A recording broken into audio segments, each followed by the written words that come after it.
Hi besties, Ali Duzette here, and we have a lot of really interesting stuff that's coming up really, really soon. And I wanted to give you a little heads up about it because we're going to be talking about it, in the days coming and leading up to the big events of November. But we have some big events showing up on September the 1st and September the 2nd, all the way through September and the beginning of October. Astrologically speaking, this is going to impact everybody. And once again, here's the thing that I always hate is I never want to be like Chicken Little, the sky is falling, you know what I mean? Like, these astrological events are going to impact you. Yeah, they are going to impact you. They always impact everybody all the time.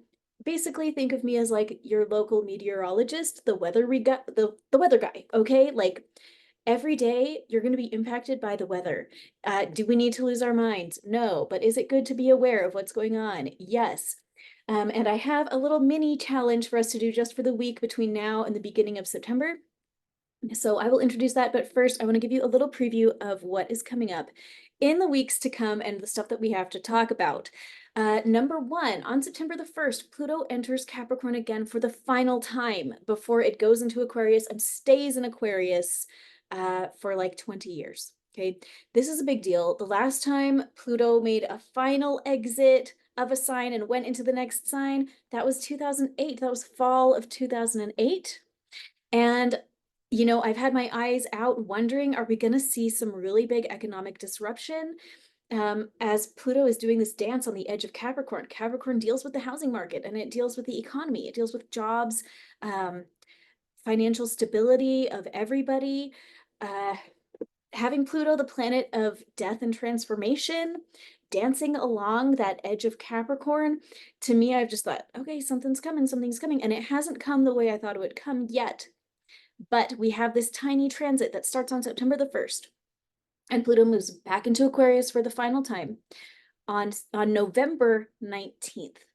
Okay, a very, very interesting little window there when we consider it in terms of the US election that's coming up. What a busy time for Pluto to be back in Capricorn messing with the markets. So we're going to have to see how that happens, but the fun starts on September the 1st with that. Then we have extra fun happening on September the 2nd, because on this September the 2nd, we have the new moon that opens up the lunar cycle that will culminate in the lunar eclipse taking place on September 17th. On September 17th, that opens up the 2-week eclipse window between the lunar eclipse and then a solar eclipse happening on October the 2nd. This is not one of those big deal solar eclipses where you need your solar eclipse glasses. This is one of your more routine solar eclipses that happens 2 or 3 times a year, every single year, and has always happened for your whole life. The one that happened in April and the one that happened in August of 2017 were kind of really big deals because they were total solar eclipses going across America, and most Americans could catch a glimpse of some of it at some point during the transit. But we have lunar and solar eclipses all the time. Multiple times a year, every single year, and we always have. But they're just not as glorious and incredible to behold as those total solar eclipses. But they still happen. So is this the biggest deal in the whole world? No, but is it very meaningful, especially in the context of the previous eclipse, especially in the context of this upcoming election, especially in the context of this Pluto transit? Like, yes, the thing to remember about every current transit is that what got us here is the transits that happened before. Okay, we are building up what is happening. I'm thinking of like art. When you make a painting, I'm really unqualified to talk about this. I am not an artist, but you put on one layer of paint and you let it dry, and then you add another layer, and then you let it dry, and then you add another layer, and you let it dry. And it's the layers that make the painting what it is in the end. And what we are beholding is layer after layer after layer of these transits that all are adding up and creating the reality that we find ourselves in today. So we look at what's happening now in the context of what happened in the past. Is this upcoming solar eclipse on October the 2nd as cool as the one that happened on April the 8th? Like, no, it's not. We're not going to be able to go out there with our eclipse glasses and have our breath taken away because it's such a miracle and what a crazy thing to experience. It's not the same thing as that. But This is the next eclipse cycle after that eclipse. This is the eclipse cycle that carries the legacy of that eclipse. And this eclipse is actually going to be partially taking place on the Virgo Pisces axis because we're getting ready to switch nodes, to switch nodal paths from this Aries Libra path to the Virgo Pisces path. And this is going to be really interesting.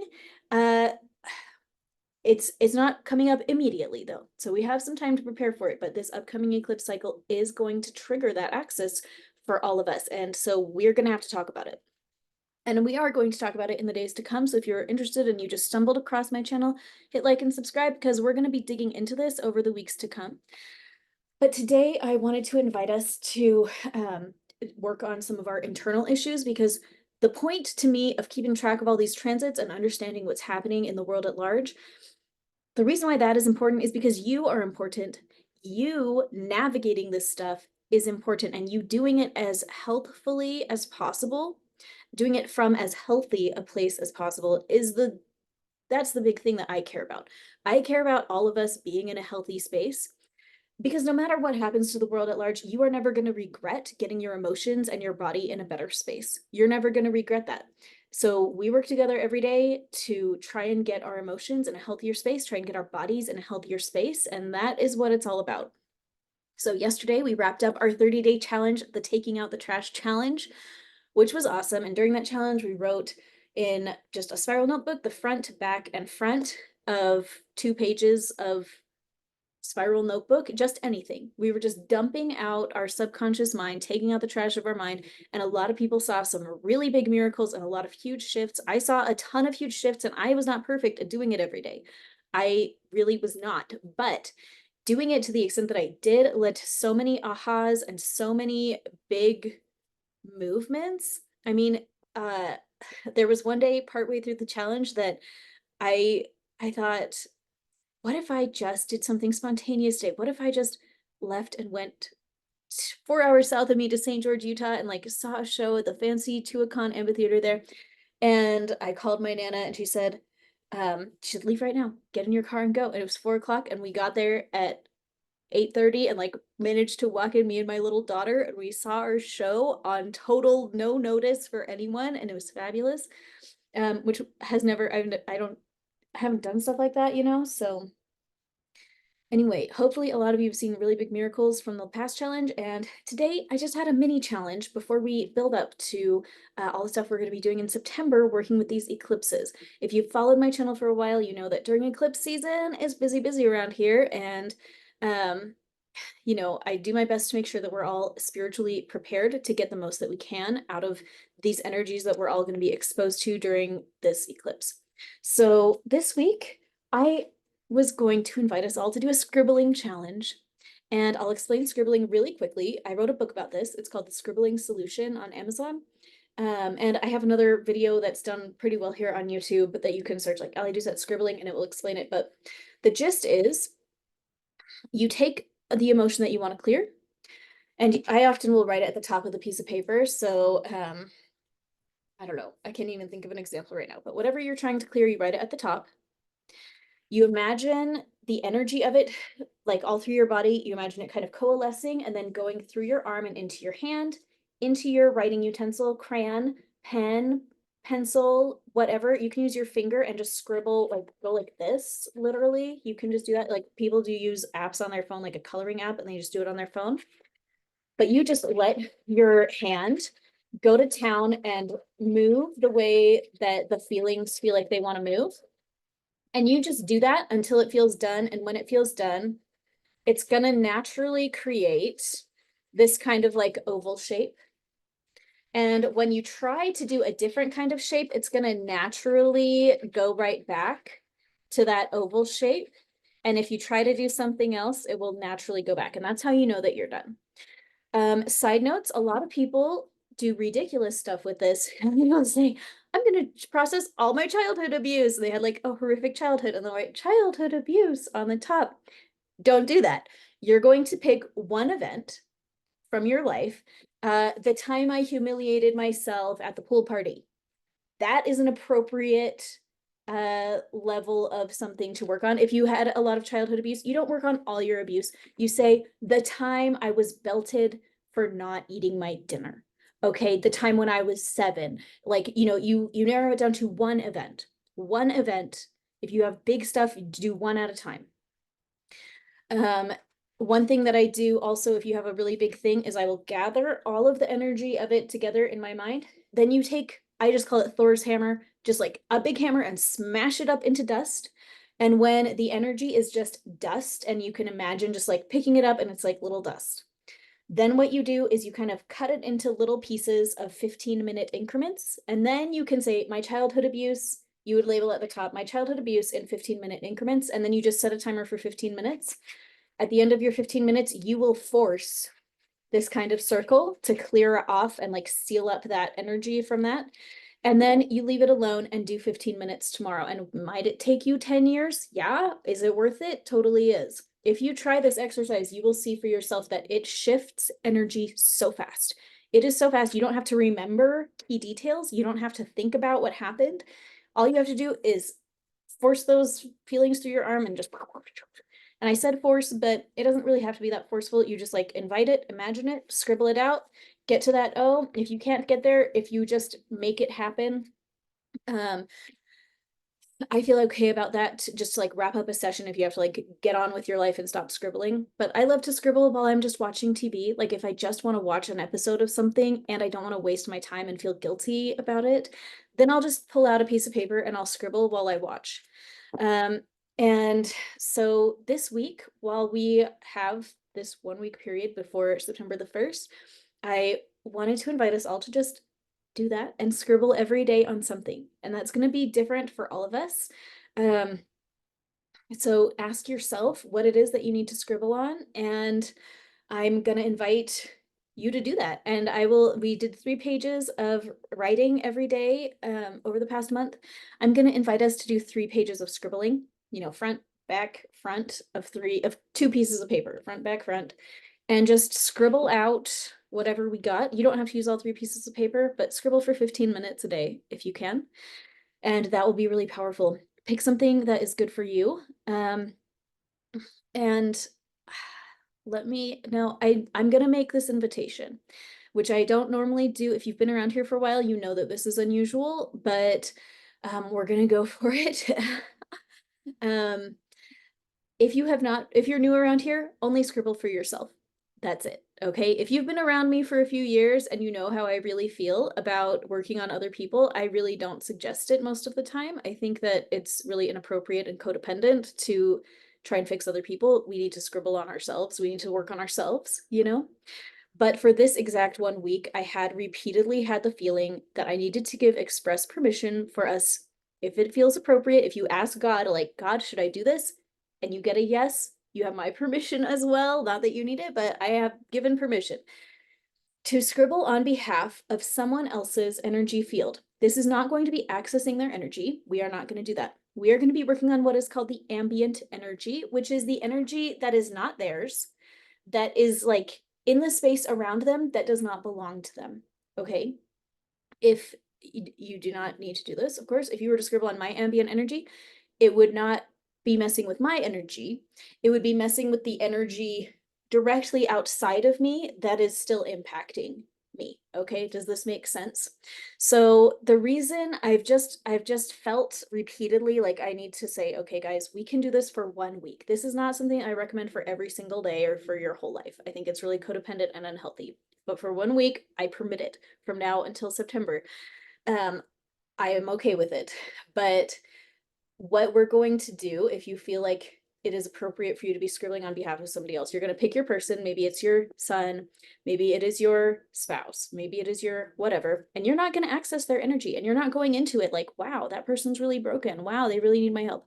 You are going in with the purity of intention that you are just going to be scribbling out the external energies to them that are impacting them, that don't belong to them, that are ready to go. Does this make sense? If you have a loved one who's been feeling really trapped and stuck, and it's not appropriate for you to go in and start messing with their energy field, as I feel it is mostly inappropriate to do that, unless God himself is like, do it. I don't do it. It's like codependent and unhealthy.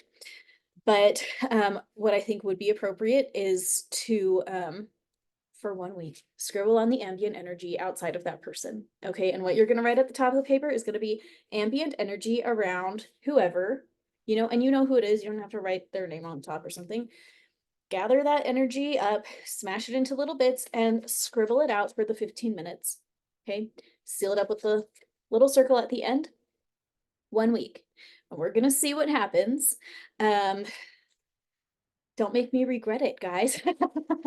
Don't do anything inappropriate. But I've just had this thought come to me so many times over the past month as I did this writing challenge. I was like, we have to do 1 week where it is okay to scribble on behalf of the people that we love, not to mess with their energy fields, but to clear out the blocks external to them that are impacting their ability to move forward.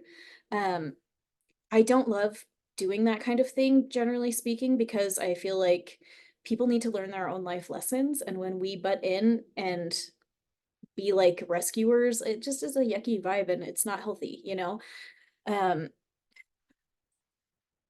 I don't know. I've been personally reprimanded when early on in my journey, when I would see other people's negative emotions, I'd be like, oh, I can just process that. I know how to do that. I would just take it. Everyone in my life was much happier. And I felt like I got in trouble with God because that's not healthy. It's not good to take away other people's negative emotions. We're not serving them by taking away their trials. It's not a service. Okay. The biggest service that we can do is hold space for them to figure themselves out so that they can heal their own issues, because that's how people really mature and learn and grow and make meaningful, lasting change.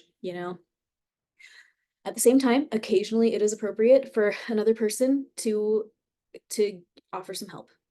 So this is my 1 week boundary. If you feel like God is giving you personally express permission to scribble on the ambient energy outside of a loved one, then that is for you to do for this 1 week and be done on September the 1st. Okay, that is what I'm going to say about that.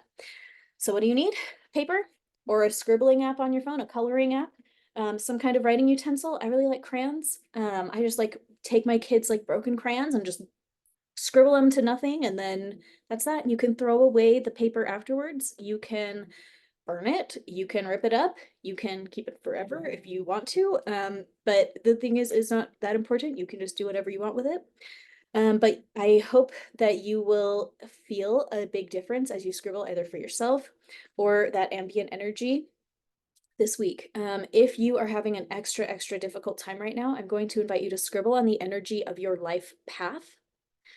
This is the energy of the direction and trajectory that you are walking spiritually.